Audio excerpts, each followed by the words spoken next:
Welcome to Camelot Castle and the Round Table. This evening we're going to be discussing a man who has become loved and hated, admired and envied, the length and breadth of this world, and probably talked about more than any other personality over the last 12 months, Donald Trump. Donald Trump continues to dominate. Thousands of all people. the way around the convention Biggest center. crowd today. Surging in the polls. Far out. More than double. 20,000 people in Dallas. 35,000 in Mobile, Alabama. This whole arena packed, and we're sending people away. We're winning in Iowa, New Hampshire, South Carolina, North Carolina, Florida, Texas. It's been wild. When Donald Trump announced his presidency last year in August, we decided to get behind his campaign and back him. Tonight we wanted to clarify for our friends and viewers why that is. So why Trump? It boils down to food. What very few people realize is that originally the founders of the United States put in place a law to ensure a 3-year emergency food supply for every citizen. Mm-hmm. In the 60s and 70s, the government started to sell off that food supply. Mm-hmm. How many days food supply do you think there is in America today in the case of a national emergency? Probably 6 months to a year, which would seem logical. It's 3 days. Wow. Now, have you ever seen videos on YouTube of what occurs on Black Friday, which is a shopping day Have in indeed. America? They're dangerous. Right. Exactly. Just imagine what would be happening at the supermarkets in the United States during a state of national emergency in a country that has a Second Amendment, which I fully support, where there are more guns than there are people. Riots. That's right. The American people are essentially armed.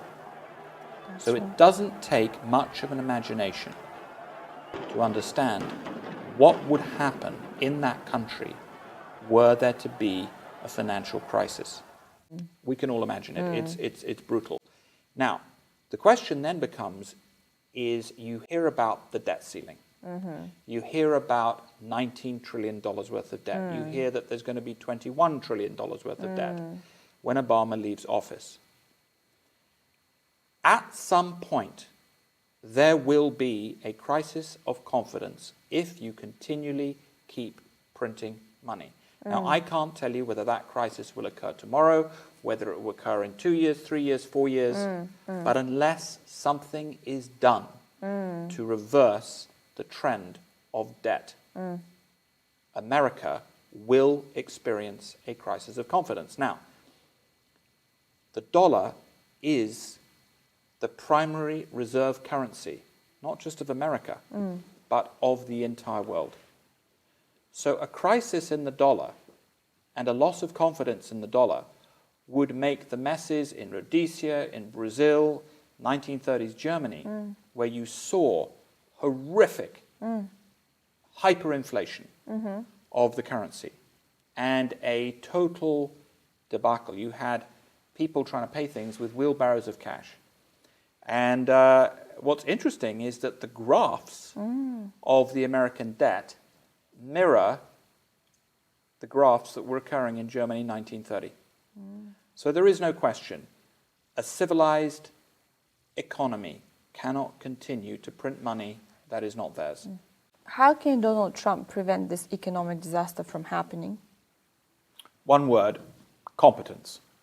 He is a competent businessman and a competent leader.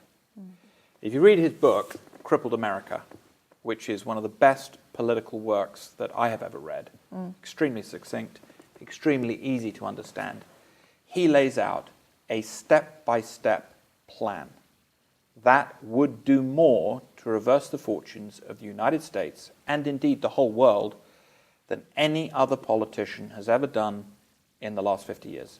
Wow. He's extraordinary. As an experienced businessman, do you think this is genius? There's no question.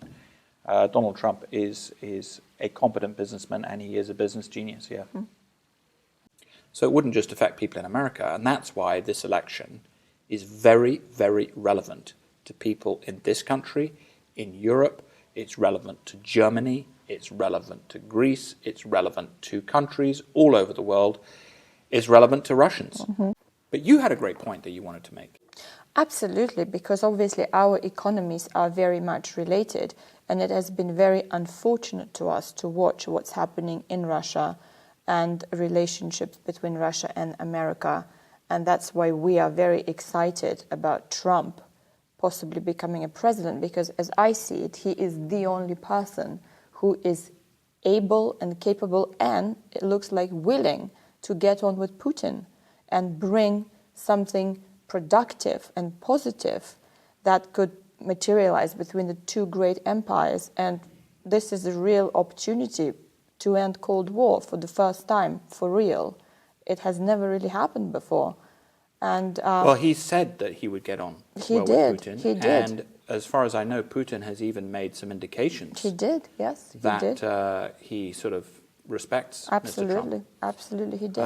Certainly in Mr. Trump's book, he shows from his actions that he's very capable of unifying Absolutely. and getting on with people. How do you think he would get on with Mr. Putin? Well, I think he is, first of all, a businessman, and he is a productive person. So what matters to him is products. And I think this will translate in his foreign policy. That's right. And what sort of feedback have you been getting from our contacts and friends in Russia about Mr. Trump? Very, very positive. Very positive. I mean, he's the character who has been respected for a very long time in Russia, even before his political campaign. He's been really an icon for the Russian people and a positive example of American dream. Well, I think Russian people respect strength. They do. And I think American people do too. As many people know, we own newspapers in former Soviet countries, and our readers have been very supportive of Donald Trump. Our people are very excited about the possibility of having a new leader in America who can finally get on with Russian president and bring about prosperity and make everybody win. And that is what we like about Donald Trump.